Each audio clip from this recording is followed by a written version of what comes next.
एक बार फिर से रूस के राष्ट्रपति बन चुके हैं, लेकिन राष्ट्रपति बनने के बाद सबसे बड़ा ऐलान पुतिन ने कर दिया है। और ऐलान क्या है कि उनकी जो पहली यात्रा होगी वो बीजिंग की होगी, उनकी यात्रा जो है वो मॉस्को की होगी। इसको लेकर हम एक्सपर्ट से आगे बातचीत करेंगे, डिटेल से उनसे हर एंगल से चीजों को समझने की कोशिश करेंगे। लेकिन साथ ही साथ बात अरुणाचल प्रदेश को लेकर भी हम करने वाले हैं, क्योंकि चीन ने एक बार फिर से अरुणाचल प्रदेश पर अपना दावा ठोका है।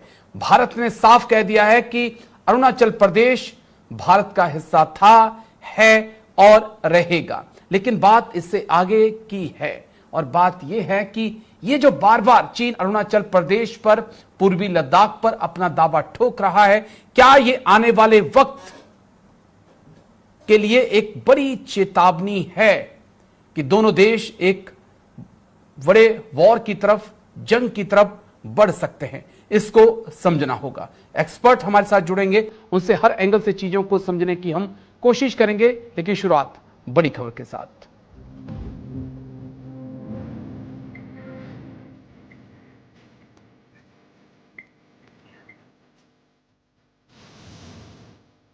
पुतिन, राष्ट्रपति पुतिन ने नाटो को दी चेतावनी। बड़ी खबर आपको बता दें इस वक्त की, राष्ट्रपति बनने के बाद पुतिन जाएंगे चीन। बड़ी खबर आपको बता दें, मई के महीने में चीन जा सकते हैं पुतिन। राष्ट्रपति पुतिन ने नाटो को दी है चेतावनी। रूस चीन दोस्ती भारत के लिए भी चिंता है। बड़ी खबर आपको बता दें इस वक्त की, राष्ट्रपति बनने के बाद पुतिन जाएंगे चीन। मई के महीने में चीन जा सकते हैं पुतिन। राष्ट्रपति पुतिन ने नाटो को दी है चेतावनी। रूस चीन दोस्ती भारत के लिए भी चिंता का सबब है। जल्दी से ग्राफिक्स प्ले कर दीजिएगा, उसके बाद फिर एक्सपर्ट्स के पास चलेंगे, चर्चा की हम शुरुआत करेंगे। राष्ट्रपति पुतिन जाएंगे चीन। राष्ट्रपति पुतिन का बड़ा बयान सामने आया। उन्होंने कहा कि पहली विदेश यात्रा पर वो चीन जा सकते हैं। राष्ट्रपति जिनपिंग से उनकी मुलाकात होगी। इससे पहले अक्टूबर 2023 को पुतिन ने चीन का दौरा किया था। मार्च 2023 में जिनपिंग भी रूस गए थे। रूस चीन के बीच नो लिमिट फ्रेंडशिप है, जिसकी कोई सीमा नहीं है। इसको आगे समझने की हम कोशिश करेंगे। लेकिन एक ग्राफिक्स और जो अहम है, पुतिन जिनपिंग की यारी बाइडेन पर भारी। रूस चीन ईरान नॉर्थ कोरिया एक साथ आए हैं। नेटो के खिलाफ एक नया गुट उभर कर सामने आया है। रूस चीन ईरान बन रहे हैं नई सैन्य ताकत। नेटो अमेरिका को मिल रही है इनसे चुनौती। नेटो कर रहा है सबसे बड़ा सैन्य अभ्यास, तो दूसरी तरफ रूस चीन और ईरान का भी एक बड़ा अभ्यास चल रहा है। भारत के लिहाज से चीजों को जरा बाद में समझते हैं, लेकिन पहले वर्ल्ड लेवल पर क्या कुछ हो रहा है उसको समझने की हम कोशिश करेंगे। दो खास मेहमान आज चर्चा में हमारे साथ, लेफ्टिनेंट कर्नल अभिनव नवनीत सर हमारे साथ जुड़ चुके हैं। बहुत बहुत शुक्रिया सर। जय हिंद। सबसे पहले ग्रुप कैप्टन यूके देवनाथ, जाने माने डिफेंस एक्सपर्ट, एयरफोर्स ऑफिसर, बहुत बहुत शुक्रिया सर। जय हिंद आपको भी। जय हिंद। चर्चा की शुरुआत लेफ्टिनेंट कर्नल अभिनव नवनीत सर मैं आपके साथ करूंगा, एक अहम मुद्दे के साथ। राष्ट्रपति पुतिन जैसे ही राष्ट्रपति बनते हैं उनसे पूछा जाता है कि आप पहला दौरा करना कहां का पसंद करेंगे। नाम चीन का आता है। बीजिंग की यात्रा वो मई के महीने में कर सकते हैं। उस वक्त ये यात्रा, जिस वक्त रूस यूक्रेन जंग चल रही है, चीन और ताइवान के बीच भी तनाव है, दुनिया दो गुटों में बंटती हुई नजर आ रही है। किस लिहाज से देखें दुनिया को, और एक तरफ रूस है, चीन है, ईरान है, दूसरी तरफ तमाम नेटो के देश हैं। सर जय हिंद राजेश जी, मेरी आवाज क्लियर है? जी सर, शुक्रिया। सबसे पहले तो आप मुझे ये बताएं कि इतने रेलेवेंट और इतने गहरे मुद्दे आप उठाकर कहां से लाते हैं। मैं तो दाद देना चाहूंगा आपकी पूरी टीम की और इस रिसर्च की। जिस तरह से वर्ल्ड की जियोपॉलिटिक्स पे आप लोगों की नजर है, ये बहुत ही काबिल तारीफ है। और शुक्रिया सर इसके आज लिए। अ, जी देखिए, आज ये जो पुतिन की जो विजिट की हम बात कर रहे हैं चीन की, और हम ये बात कर रहे हैं कि उन्होंने चीन को ही क्यों चुना, तो इसमें मेरा जो विचार है वो ऐसा है कि शायद उन्होंने चीन को चुना नहीं, लेकिन हर एक देश के, पूरे वर्ल्ड में जितने भी देश हैं, उसके जो प्रधानमंत्री होते हैं, राष्ट्रपति होते हैं, सबका एक शेड्यूल होता है, अपना अपना एक पूरा कैलेंडर ईयर बना होता है। हम भारत की बात करें तो हमारे इलेक्शन, जनरल इलेक्शन आने वाले हैं।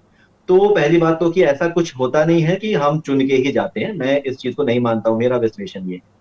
जियोपॉलिटिकली बहुत ही इंपॉर्टेंट इवेंट है, क्योंकि दो बड़े देश के महानेता एक दूसरे से मिलने जा रहे हैं। देश के सिरमौर जो देश के लीड कर रहे हैं वो मिलने जा रहे हैं। मेरा ये सोचना है कि शायद इनके बीच में जो पिछले साल की बात हम अगर करें, तो शी जिनपिंग साहब ने बयान दिया था कि हमारे बीच का जो ट्रेड है 200 बिलियन क्रॉस कर गया है नवंबर दिसंबर 2023 के जी। महीने तक।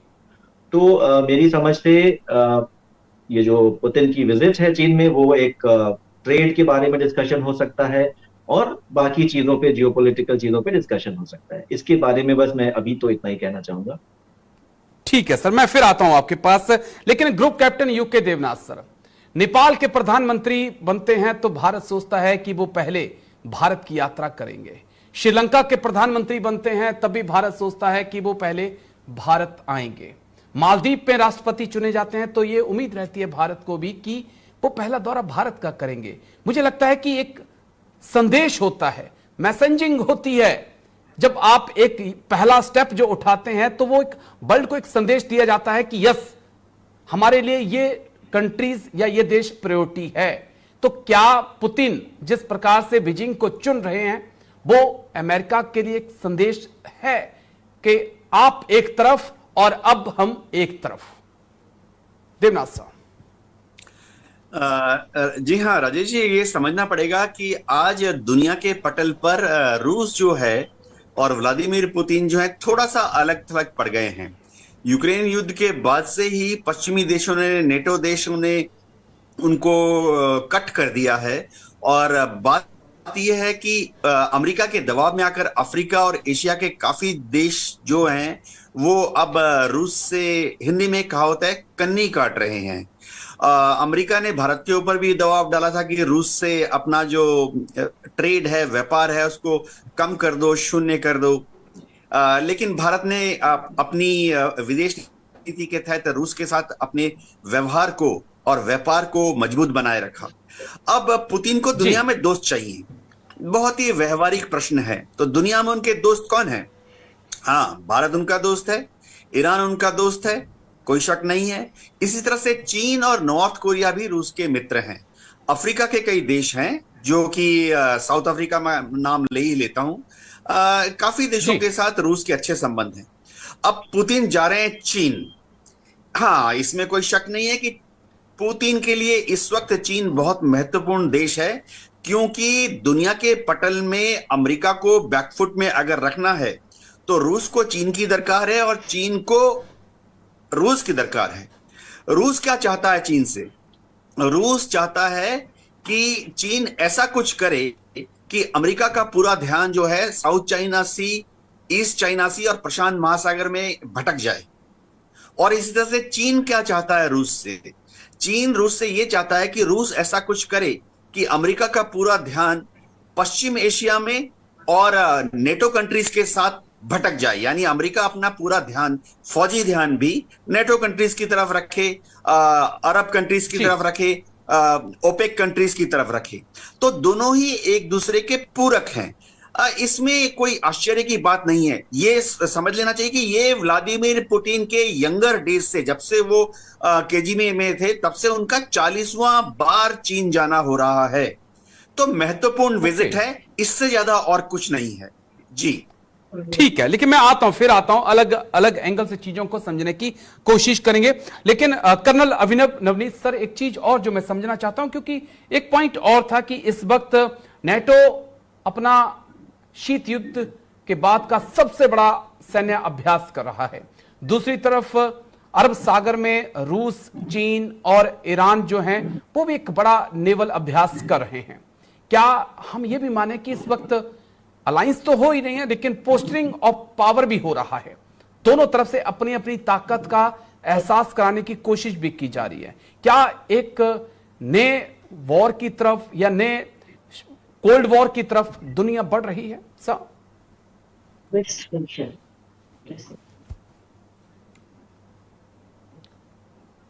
नए दौर की तरफ तो हम डेफिनेटली बढ़ रहे हैं। जियोपॉलिटिकल अपीबल्स हो रहे हैं। हमने, अगर हम इतिहास में जाएं, हमने फर्स्ट वर्ल्ड वॉर को देखा है, सेकेंड वर्ल्ड वॉर को देखा है। जब भी लड़ाई के ऐसे बादल कभी आते हैं, उसके पहले स्ट्रेटेजिक अलायंसेस होने लगते हैं, ट्रीटीज, पैक्ट साइन किए जाने लगते हैं। तो क्या पता, वो मैं वॉर मॉन्गर नहीं बनना चाहता, मैं ये नहीं बोलता, लेकिन definitely because of the control, जो कि इकोनॉमी पे कंट्रोल देश करना चाहते हैं, उसकी वजह से अलायंसेस बहुत तेजी से शिफ्ट हो रहे हैं। अगर हम इंडियन सब कॉन्टिनेंट की बात करें, आप देखिए पाकिस्तान और अफगानिस्तान के बीच में एक तरह का टेंशन है। हमने देखा इसराइल हमास के बीच में टेंशन है, और हमास की सहानुभूति चूंकि ईरान के साथ थी, और ईरान और रूस ने भी आपस में थोड़ी दोस्ती आज के डेट में बढ़ाई है, तो उन लोगों ने उसके बारे में भी सपोर्ट किया, और इसराइल का सपोर्टर अमेरिका था। तो हो क्या रहा है पूरी दुनिया में कि एक प्रभुत्व की लड़ाई इस टाइम पे चल रही है, और जहां पर मिडिल ईस्ट में रूस और चीन अपनी एंट्री करना चाहते हैं, क्योंकि मिडिल ईस्ट इसराइल और हमास की लड़ाई के बाद एक तरह से एक पूरा मिडिल ईस्ट युद्ध के कगार पे आ गया। तो डेफिनेटली मैं ये बोलूंगा कि रूस, चीन और ईरान इन आपस में जो नौसेना का जो इन्होंने अभ्यास किया, उनसे इनकी स्ट्रेटेजिक अलायंस तो बढ़ी, लेकिन मैं ये नहीं बोलूंगा कि चूंकि इन्होंने एक देश और आपस में किया तो दूसरे देशों के साथ करने से मना कर दिया। भारत और रूस का पुराना रिश्ता रहा है, अच्छी दोस्ती रही है, उन रिश्तों में कोई भी अभी किसी तरह की कमी या खामियां नहीं आई। अगर हम भारत की बात करें, हमने देखा है कि इंडियन नेवी भी अमेरिका के साथ युद्ध अभ्यास करती है, दूसरी कंट्रीज के साथ करती है। तो इसके बारे में मेरा ये बोलना रहेगा कि ये सब एक जियोपॉलिटिकल लेवल पे इंटरनेशनल रिलेशंस को बेहतर बनाने के लिए प्लानिंग चल रही है, लेकिन हमें बिल्कुल इसको नजरअंदाज करके नहीं चलना है। हमारे जो एक्सटर्नल अफेयर्स मिनिस्ट्री है, जो हमारे स्ट्रेटेजिक थिंकर्स हैं, उन सब की पूरी की नजर है इसके ऊपर, और भारत ने बहुत ठोस कदम उठाए हैं। पिछले सप्ताह में पूरी टीवी चैनल्स में आपने इतने सारे न्यूज देखे। हमने बात की कि कैबिनेट ने अप्रूवल दे दी 5th जनरेशन फाइटर एयरक्राफ्ट की। हमने दिव्यास्त्र का परीक्षण देखा MIRV टेक्नोलॉजी के द्वारा। हमने INS जटायु का कमीशनिंग देखा। हमने सी हॉक हेलीकॉप्टर्स का इंडक्शन देखा। हमने देखा कि भारत और चीन की सीमा पे बहुत बड़ा डिप्लॉयमेंट हुआ है, कुछ सेना की एडिशनल डिवीजन वर्क जो स्ट्रेंथ है वो भेजी गई। तो इन सब चीजों के प्रति हम लोग सजग हैं, सभी देशों के बीच में ये गतिविधियां चलती रहती है, और इस पूरी घटना को मैं इस तरह से देखना चाहूंगा। ठीक है सर, चलिए मैं आता हूं आपके पास, लेकिन एक बार ग्राफिक्स के जरिए एक अहम जानकारी दे दें, क्योंकि एक सिक्के का एक दूसरा पहलू भी है जिस पे बात करना जरूरी है। देवनाथ सर, मैं ग्राफिक्स दिखाकर फिर आपके पास आता हूं, क्योंकि उसी से जुड़ा हुआ सवाल है। रूस चीन ने बढ़ाई भारत की टेंशन, ये आपको समझना होगा और हमें भी समझना होगा। भारत का अहम साझेदार है रूस। भारत के पास रूस के बने कई हथियार हैं। चीन का जूनियर पार्टनर बनता हुआ रूस दिखाई पड़ रहा है यूक्रेन वॉर के बाद से। भारत चीन तनाव पर मॉस्को की चुप्पी, खासकर गलवान के बाद जिस प्रकार का रिएक्शन हम उम्मीद कर रहे थे कि मॉस्को से आएगा, वैसा हुआ नहीं। और सबसे अहम सवाल कि आने वाले वक्त में अगर भारत और चीन के बीच LAC पर कॉन्फ्लिक्ट होता है तो फिर रूस का क्या रोल होने वाला है, क्योंकि 1971 का वॉर पाकिस्तान के साथ हमें बहुत अच्छे से याद है, जब रूस खुलकर भारत की मदद में आ गया था। लेकिन अब चीजें बदल चुकी हैं, क्योंकि रूस, चीन और पाकिस्तान एक अलग एंगल बनता हुआ दिखाई पड़ रहा है। Group captain UK Devnath sir, Bharat के लिहाज से मैं चीजों को समझना चाहूंगा। 2-3 अहम पॉइंट। गलवान विवाद होता है, रूस से उम्मीद की जाती है कि वो मुखर होकर भारत की आवाज रखेगा, लेकिन ऐसा हुआ नहीं। अमेरिका की तरफ से रिएक्शन आ गए, लेकिन मॉस्को ने चुप्पी साध के रखी। क्वेट को लेकर मॉस्को कहता है कि यह हमारे लिए भी चिंताजनक है। तेल हम खरीद रहे थे तो रूस कहता है कि रुपए में नहीं, हमें या तो आप चीन की करेंसी युआन में दे दीजिए या फिर रूबल में हमसे व्यापार कर लीजिए। कैसे देखें सर मौजूदा हालत में भारत रूस के रिश्तों को भी? सर राजेश, मौजूदा हालात में भारत के संबंध रूस के साथ और ज्यादा मजबूत हो गए हैं।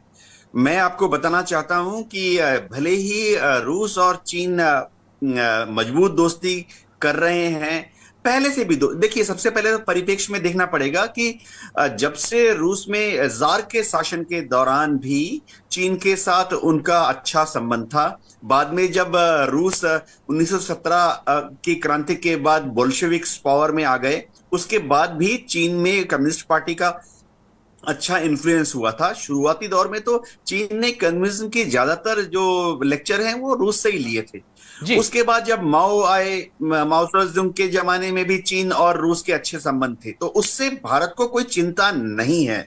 हमारे विदेश मंत्री जी श्री एस जयशंकर हैं, वो 40 साल से इस खेल को खेल रहे हैं और समझते हैं। चीन और रूस की जो मजबूती है वो आपस में एक दूसरे को मजबूत करने के लिए है। किसी भी हालत में रूस और चीन की जो दोस्ती है उससे भारत को कोई नुकसान नहीं है। रूस हमेशा भारत का अभिन्न और मजबूत दोस्त मैं रहेगा। सीधे शब्दों में अगर आपसे सवाल पूछूं, इन फ्यूचर भारत रूस की कॉन्फ्लिक्ट होती है, वॉर की तरफ भारत और चीन, माफ करिए, भारत और चीन कॉन्फ्लिक्ट की तरफ जाते हैं, तो रूस के वाकई में प्रेशर बना सकता है बीजिंग के ऊपर कि नहीं आप ऐसा मत करिए? मैं आज गलवान में ऐसा नहीं हुआ सर। मैं आज का ही आपको एग्जांपल दे देता हूं कि रूस जो है भारत में ही RD-33 हवाई जहाज का इंजन का प्लांट बनाने में भारत को मदद देने जा रहा है। MiG-29 में फिट होता है, कोरापुट में बनेगा। तो रूस जो है वो हमें मदद हमेशा करता रहेगा। सर, जहां तक सर एंगल ये भी JF-17 में भी लगता है पाकिस्तान उस विमान को उड़ा रहा है सर। देखिए, रूस कोई भी मौका ऐसा कभी नहीं आएगा, कोई भी मौका राजनीतिक या मिलिट्री परिप्रेक्ष्य से ऐसा नहीं आएगा भविष्य में भी कि रूस को चुनना पड़े कि या चीन या हिंदुस्तान। क्योंकि क्योंकि अब आप गलवान की बात ले रहे थे, गलवान के युद्ध के दौरान अगर आप देखें तो रूस ने चीन को कंट्रोल करने की कोशिश नहीं की, ऐसा सिर्फ हम और आप मान रहे हैं। लेकिन पर्दे के पीछे मैं आपको यकीन दिलाता हूं बहुत कुछ हुआ। रूस ने पर्दे के पीछे गलवान के बाद चीन को बोला, शांति एल्डर ब्रदर, शांति। तो रूस हमेशा देखिए, रूस चीन का ज्यादा पक्का दोस्त है भारत की तुलना में, इसमें कोई शक नहीं है। अगर भारत ये उम्मीद करता 2022 में तांग में फिर एक घटना हुई, ज्यादा तवज्जो देगा, वो गलत परिप्रेक्ष्य हो जाता है। सर 2022 में त्वांग में फिर झड़प हुई, उससे बाद में कई झड़पें LAC पर हो चुकी हैं। शांति तो रूस ने बोला लेकिन बीजिंग ने सुना नहीं। मैंने इसलिए कहा कि जब रूस जूनियर पार्टनर होगा तो वो सीनियर पार्टनर की नहीं सुनेगा, और ये चिंताजनक पहलू भारत के लिए होना चाहिए और होगा आने वाले वक्त में। लेकिन सर मैं आपके पास आ रहा हूं, कर्नल अभिनव नवनीत, सिप्री की रिपोर्ट सामने आई है। सिप्री की रिपोर्ट कहती है कि भारत एक वक्त में रूस से 70% हथियार खरीदता था, वो आंकड़ा 45% के आसपास आ चुका है। रूस को नया बाजार चाहिए। रूस चीन और पाकिस्तान की तरफ बाजार के तौर पर देख रहा है, और क्योंकि भारत ने आयात कम कर दिया है, भारत का अमेरिका की तरफ झुकाव दिखाई पड़ता है, रूस उससे नाराज होता है। क्या ये आम वो पहलू नहीं है जिस पे बात होनी चाहिए और गंभीर पहलू है? रूस को भी तो पैसा चाहिए, हथियार बेचेगा, उसकी भी अर्थव्यवस्था उसी पे चलती है। आप अमेरिका से खरीदेंगे तो उसको भी टेंशन होगी साहब। देखिए, जहां तक भारत और रूस के एक्सपोर्ट इंपोर्ट की बात है, इस पूरे कॉन्फ्लिक्ट के दौरान भी, यूक्रेन रशिया का जो कॉन्फ्लिक्ट चल रहा था, हमारे एक्सटर्नल मिनिस्ट्री से भी स्टेटमेंट आया था कि कोई भी असर नहीं पड़ रहा है। जैसे तेल भारत फिर भी खरीद रहा था रूस के साथ। जहां तक डिफेंस के एक्सपोर्ट की बात आती है कि रूस भारत को जो हथियार दे रहा था, तो किस तरह से डिपेंडेंसी कम हुई है, वो इसलिए हुई है क्योंकि भारत में ये जो मेक इन इंडिया का जो एक रिवोल्यूशन शुरू किया गया हमारी गवर्नमेंट के द्वारा, उसके बाद से हमारा जो खुद का इंडस्ट्री जो प्रोडक्शन है भारत में, वो 1 लाख करोड़ से ज्यादा चला गया, क्रॉस हो गया। डिफेंस कॉरिडोर्स बन गए, बहुत सारी चीजें जो हम इंडिजिनस बनाने लग गए, तो उसके वजह से थोड़ी कमी आई होगी, हमारी आत्मनिर्भरता में बढ़त हुई। अब रूस क्या पाकिस्तान को अपने हथियार देगा क्योंकि भारत को कम दे रहा है? पहली बात तो कि पाकिस्तान के पास हथियार खरीदने के लिए क्या पैसा है? कभी वो IMF के पास जाते हैं। अभी हमने क्या देखा कि वहां के आर्मी चीफ, जब अफगानिस्तान और पाकिस्तान के बीच में बॉर्डर टेंशन चल रही है, वहां पे युद्ध शुरू हो गया है, युद्ध के हालात बन गए हैं, तो वो भाग के सऊदी अरेबिया जाने का प्लान कर रहे हैं। तो मेरे ख्याल से तो रूस बिल्कुल भी पाकिस्तान को सप्लाई करना भी चाहे तो उनके पास वो काबिलियत है नहीं। अब बात कर रहे थे हम लोग पहले कि अगर चीन और भारत के बीच में ऐसा कुछ युद्ध की बातें होती हैं तो क्या रूस इंटरवीन करेगा या करना चाहिए। तो मैं इतना बता दूं कि सबसे पहले तो चीन कभी भी भारत के साथ अपने युद्ध को लोकलाइज्ड रखना चाहेगा। ये जो झड़पों की हमने जी बात की, क्यों नहीं उसको आगे बढ़ाते हैं, क्योंकि भारत ने इतना मजबूत शिकंजा कस लिया है, ना सिर्फ हिमालय पे बल्कि हिंद महासागर से लेके पूरा इंडियन ओशन रीजन से। आपने हमने पिछले एग्जांपल्स आपको कुछ दिए, तो ना सिर्फ भारत की आर्मी ने अपनी पोजीशन सुदृढ़ कर ली, हमने देखा कि हमारी लॉजिस्टिक्स कैपेबिलिटी कितनी बढ़ गई, हमारे टनल का उद्घाटन प्रधानमंत्री जी ने किया, नेवल बेसिस बन गए और एयरफोर्स के पास अब रफाल तो आ ही गए थे और फिफ्थ जनरेशन की भी हम बात कर रहे हैं। तो डेफिनेटली जी कभी भी इस चीज को एस्केलेट करने की कोशिश चीन नहीं करेगा, और रूस ये बात भली भांति समझता है। जब रूस और यूक्रेन की ठीक है लड़ाई सर। हो रही थी तो भारत ने अपना एक नुआंस्ड स्टांस रखा था। तो वही बात है, तो मेरा मानना है कि ऐसी पोजीशन चीन भारत को इस पोजीशन में ला ही नहीं सकता है कि रूस को कुछ बोलना पड़े। हम खुद ही चलिए मैं आत्मनिर्भर हैं एक और बड़ी खबर बहुत दिखाता सक्षम हूं, हैं फिर इसको इस करने मुद्दे के पर लिए। डिटेल से चर्चा करते हैं सर, क्योंकि इसी से जुड़ी हुई मेरे पास एक बड़ी खबर है। मुझे लगता है कि बात में दम तब आएगा, पहले एक बड़ी खबर ग्राफिक्स, उसके बाद फिर इस मुद्दे पर और गहनता से चर्चा कर लेते हैं। आज चीन ने अरुणाचल पर फिर दिया विवादित बयान। बड़ी खबर आपको बता दें, चीन ने अरुणाचल को फिर बताया अपना हिस्सा। भारत के विदेश मंत्रालय ने दिया चीन को जवाब। अरुणाचल प्रदेश भारत का अभिन्न हिस्सा है, भारत ने बिल्कुल साफ कर दिया है। चीन ने अरुणाचल पर फिर दिया विवादित बयान। चीन ने अरुणाचल पर फिर दिया विवादित बयान। बड़ी खबर आपको बता दें, चीन ने अरुणाचल को फिर बताया अपना हिस्सा। भारत के विदेश मंत्रालय ने दिया चीन को जवाब। कहा अरुणाचल प्रदेश भारत का अभिन्न हिस्सा था, है और रहेगा। लेकिन पहले ग्राफिक्स के जरिए जल्दी से चीजों को समझ लेते हैं। चीन का बयान क्या आया, पहले वो देख लीजिए। भारत के विदेश मंत्रालय ने क्या कहा वो देख लीजिए, उसके बाद फिर एक्सपर्ट्स के पास चलते हैं। चीन का बयान है कि जीजांग यानी कि तिब्बत का चीनी नाम चीन का हिस्सा है और चीन भारत के कथित अरुणाचल प्रदेश को ना कभी स्वीकार करेगा और इसका सख्ती से विरोध करता है।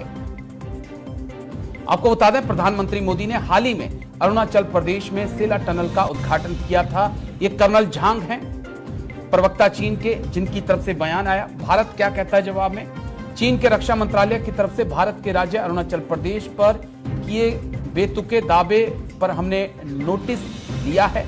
चीन की तरफ से बार बार आधारहीन तर्क दिया जा रहा है। अरुणाचल प्रदेश भारत का अभिन्न हिस्सा था, है और हमेशा रहेगा। भारत का विदेश मंत्रालय। लेकिन ग्राफिक्स के जरिए जल्दी से थोड़ी सी जानकारी। चीन भारत के बीच तनाव एलएसी पर, पूर्वी लद्दाख में मिरर फेस डिप्लॉयमेंट अभी भी है। हिमाचल उत्तराखंड में अब कुछ और सैनिकों की डिप्लॉयमेंट की गई है। अरुणाचल प्रदेश में तनाव बढ़ रहा है। एलएसी पार चीन ने कई सैन्य बेस बनाए हैं। एलएसी पर भारत की तैयारियां भी तेज हैं। हिंद महासागर में भी, हिंद प्रशांत महासागर में भी चीन एक्टिव हुआ है, तो भारत भी काफी तेजी से हिंद प्रशांत महासागर में अपनी मौजूदगी को दर्ज करा रहा है। Group captain UK Devnath sir, सब कुछ सही मान लिया जाए, लेकिन फिर हम कैसे मान लें कि बार बार अगर चीन ये दावा कर रहा है कि अरुणाचल प्रदेश उसका हिस्सा है, भारत भी साफ कर चुका है, लेकिन उसके बाद भी हर महीने, हर दूसरे महीने, हर हफ्ते बयान आना, यह सर संयोग तो नहीं हो सकता। कुछ तो है जो बीजिंग के अंदर चल रहा है साहब। राजेश, सदियों से, हजारों साल से चीन की जो सेंट्रल पावर रही है, उसने कभी भी तिब्बत के ऊपर पूरा कब्जा नहीं किया। ये गौरतलब बात है कि तिब्बत के ऊपर चीन का सुजर्निटी एक शब्द होता है कि हाँ, तिब्बत में जो भी दलाई लामा होते थे, लासा में रहते थे सैकड़ों साल से, वो थोड़ा बहुत चीन को टैक्स दिया करते थे, लेकिन सैकड़ों साल से कभी चीन ने तिब्बत पर डायरेक्ट शासन नहीं किया। मुगलों के जमाने में भी मुगल जो फौजें थी वो जब भी तिब्बत की तरफ कूच करती थी तो ये रिकॉर्ड है कि वहां पर उनका सामना तिब्बत की फौज के साथ हुआ। मुगलों के टाइम में जो फौजें तिब्बत की तरफ गई थी एक्सपेडिशंस में, उनका सामना चीन की फौजों के साथ नहीं हुआ। अब चीन ने 1949 के बाद से घुसते घुसते घुसते 1956-57 तक तिब्बत पर कब्जा कर लिया, जबरदस्ती कब्जा कर लिया। वहां से दलाई लामा को भागकर भारत में आकर शरण लेनी पड़ी। तो बात क्या है कि चीन का संबंध तिब्बत से है, तिब्बत के ऊपर चीन ने जबरदस्ती कब्जा कर लिया। सवाल यह उठता है कि क्या अरुणाचल प्रदेश कभी तिब्बत का हिस्सा था? यहां पर आके पूरी बात अटकी हुई है। क्या अरुणाचल प्रदेश कभी तिब्बत का हिस्सा था? तो जो इतने हिस्टोरिकल रिकॉर्ड हैं, खासतौर से ब्रिटिश एक्सपीडिशन जाया करती थी, उन्होंने बहुत क्लियरली अपने सर्वेज में लिखा हुआ है कि अरुणाचल प्रदेश आज से 250 साल पहले, मैं 1750-1780 का बयान कर रहा हूं, वो गेजेट में क्लियरली लिखा हुआ है कि अरुणाचल प्रदेश के जो लोग थे वो आजाद थे और उनका संबंध ल्हासा से सिर्फ धार्मिक था। हाँ, ये भी बौद्ध धर्म के अनुयायी हैं, ल्हासा में भी बौद्ध धर्म के अनुयायी थे। इससे ज्यादा दोनों के बीच में कोई पॉलिटिकल कनेक्शन नहीं था। अरुणाचल प्रदेश के लोगों ने कभी भी 300 साल पहले, 200 साल पहले, 100 साल पहले ल्हासा को टैक्स नहीं दिया। देखिए, जो इंटरनेशनल रिलेशन होते हैं हिस्टोरिकल, उस परिप्रेक्ष्य में ये देखते हैं टैक्स कलेक्शन कौन करता था। तो अरुणाचल प्रदेश में जितने ट्राइबल्स थे, वो मोम्पाज लोग जो थे, उन्होंने कभी भी ल्हासा को टैक्स नहीं दिया। हाँ, ल्हासा की तरफ धर्मगुरु थे, तो धर्मगुरु को जिस तरह से भिक्षा दी जाती है, अनुयायी अपने भगवान को चढ़ावा चढ़ाते हैं, उस तरह का एक चढ़ावा जो कि बुद्ध धर्म में भिक्षा माना जाता है, वो ल्हासा को देते थे। तो अंग्रेजों का रिकॉर्ड बहुत क्लियर है कि अरुणाचल प्रदेश कभी भी तिब्बत का हिस्सा नहीं रहा। बाकी उन्होंने तो कर ही दिया वाटरशेड प्रिंसिपल। जब अंग्रेज लोग आए, उन्होंने इस डिस्प्यूट को वंस फॉर ऑल सेटल कर दिया कि जहां बारिश होती है, दक्षिण की तरफ पानी जाता है, वो भारत का हिस्सा, उत्तर की तरफ पानी जाता है बारिश के बाद वाटरशेड प्रिंसिपल के अनुसार, वो तिब्बत का हिस्सा। तो अरुणाचल प्रदेश में जितनी बारिश होती है, एलएसी तक, थागला तक, सारी बारिश का पानी हिंदुस्तान की तरफ आता है, वो हमारा है जी। ठीक है सर, मैं आता हूं, फिर आता हूं आपके पास। लेकिन कर्नल अभिनव नवनीत सर, मैं आपके पास आ रहा हूं। हाल ही में सीडीएस अनिल चौहान सर का बयान सामने आया। वो भी यही कह रहे हैं कि चीन को लेकर स्थितियां साफ नहीं है, एक बड़ा खतरा चीन भारत के लिए है। हम army chief Manoj Pande sir को सुनते हैं तो वहां से भी कुछ चीन को लेकर ऐसी ही खबरें सामने आती हैं कि यस, भारत के सामने अगर सबसे बड़ी कोई चुनौती है तो चीन है। जिस प्रकार से हिमाचल उत्तराखंड की सीमा पर, सेंट्रल बॉर्डर पर फोर्सेस का मोबिलाइजेशन हुआ है, जिस प्रकार से एलएसी पर, खासकर पूर्वी लद्दाख में या कहें अरुणाचल प्रदेश में तैयारी है, क्या आशंका है आने वाले वक्त में कि यस, चीन कुछ फिर से गलवान जैसा कर सकता है, उससे निपटने की तैयारियां हैं या कुछ अलग सा? जी, इसके पहले कि आपके इस सवाल का जवाब दूं, carrying on from the first speaker जो सर ने बताया, किस बेसिस पे चीन बोल रहा है कि भारत अरुणाचल प्रदेश उसका हिस्सा है। यहाँ पर हम पुराणों की बात करें, महाभारत में और कालिका पुराण में ये प्रसंग मिलता है कि अरुणाचल प्रदेश उस टाइम भी भारत का हिस्सा था। हमारे भगवान कृष्ण ने रुक्मणी से शादी लोहित में की थी, परशुराम ने अपने पाप वहां पर धोए थे और वहां पर हमारे संतों ने मेडिटेशन किया था। तो ये तो बात कोई बेतुकी सी बात है। और हमने देखा सारा जो लाइन ऑफ एक्चुअल कंट्रोल एक अंतरराष्ट्रीय उसको हमने सीमा बताई है। हमारे अरुणाचल हमारी यूनियन टेरिटरी है, वहां पर हमारे जनरल इलेक्शन होते हैं। तो ये जो देश इस तरह के बयान देते हैं ना, ऐसा ही बयान पाकिस्तान भी देता है। भाई अफगानिस्तान से भाई उनका विवाद है, किसी अंग्रेज ने किसी टाइम पे मैप पे एक लाइन खींच दी, ज्योग्राफी का उसको कोई आइडिया नहीं था, उनको जल्दी थी, एक लाइन खींच दी, तुरंत लाइन बन गई। अब वहां की सेना, वहां के जो देश के जो राष्ट्रपति प्रधानमंत्री हैं, वो लोग आम जनता को भड़काने के लिए कि देखो वो हमारा दुश्मन है, उनको एक एक्सटर्नलाइजेशन करते हैं कि भाई हमारे ऊपर बहुत थ्रेट है इन लोगों से। तो उनकी ताकि उनकी जो खामियां हैं उनकी देश की जनता ना देख पाए, और इसीलिए टाइम टू टाइम जो है ये चीन का ये इस तरह का भड़काऊ बयान आ जाता है। अब बात करते हैं कि आपने बात की कि क्या खतरा है, गलवान जैसी क्या ऐसी एक्टिविटी चीन करने की हिमाकत फिर कर सकता है। मैं इतना बोलूंगा कि पहली बात तो दुश्मन को हमें कभी भी कम नहीं समझना चाहिए, चाहे वो कोई भी हो। मैं अभी किसी कंट्री स्पेसिफिक की बात नहीं कर रहा हूँ। अगर हम एक आर्म फोर्सेस है, जी आर्मी नेवी एयरफोर्स है, तो वी ऑलवेज प्रिपेयर, हम लोग ट्रेनिंग लेते हैं बहुत। कोई भी देश, अब चीन की हम क्यों नहीं बात करें, ऐसी हरकत करने की जरूरत अब बिल्कुल नहीं कर सकता, क्योंकि हमारी जो डिप्लॉयमेंट है, जिस तरह के नए इक्विपमेंट इंडक्ट हुए हैं, आपने भारत शक्ति देखी, एक्सरसाइज भारत शक्ति, उसमें जिस तरह की चीजें शोकेस बिल्कुल हुई सर। हैं, क्या आप इमेजिन कर सकते हैं? स्वॉर्म ड्रोन से लेके रोबोटिक म्यूल्स तक वहां हमने देखा। तो अब जो है पूरा का पूरा परिपेक्ष, पूरा परिदृश्य बदल चुका है उस सीमा पर। और मेरा मानना है कि चीन ऐसी हिमाकत नहीं करना चाहेगा। अगर उसे अगर जरूर अगर उसको अपने लिए क्षति पहुंचानी है तो डेफिनेटली वो ऐसा करेगा, लेकिन भारतीय आर्म फोर्सेस पूरी तरह से तैयार हैं। लेकिन सर मैं अभिनव सर आपके पास ही आ रहा हूं, फिर देवनाथ सर, फिर मैं आपके पास आता हूं। सर मिलिट्री मॉडर्नाइजेशन में चीन हमसे कम से कम 10 साल आगे है सर। सबसे बड़ी थल सेना के साथ साथ सबसे बड़ी नौसेना उसके पास है इस वक्त मौजूद में।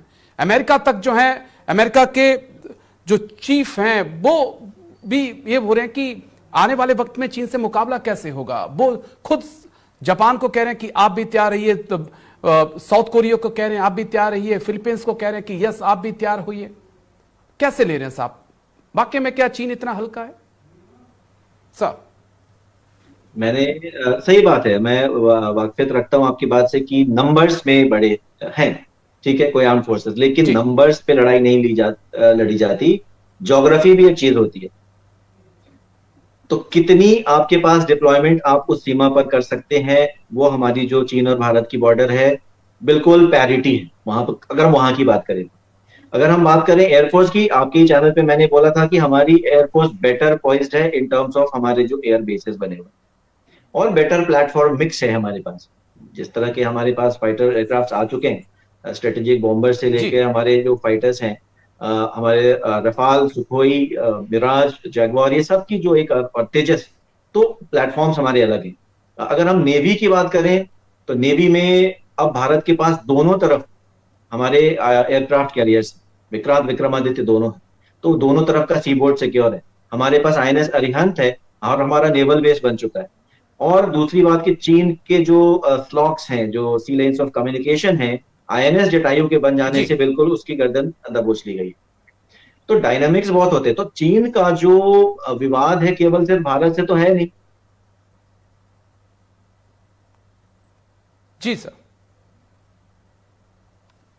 शायद आपकी आवाज मेरे तक नहीं पहुंच पा रही है सर, माफी चाहूंगा। मैं चाहूंगा कि एक बार फिर से चेक करें हम। लेकिन देवनाथ सर, एक आखिरी पॉइंट और बड़ा अहम पॉइंट सर, जब चीन अरुणाचल प्रदेश को कह सकता है कि ये जिजांग है, चीन का हिस्सा है, भारत ये तो कहता है कि अरुणाचल प्रदेश भारत का हिस्सा था, है और रहेगा, लेकिन हम ये क्यों नहीं कहते कि तिब्बत एक आजाद मुल्क था, है और आने वाले वक्त में रहेगा।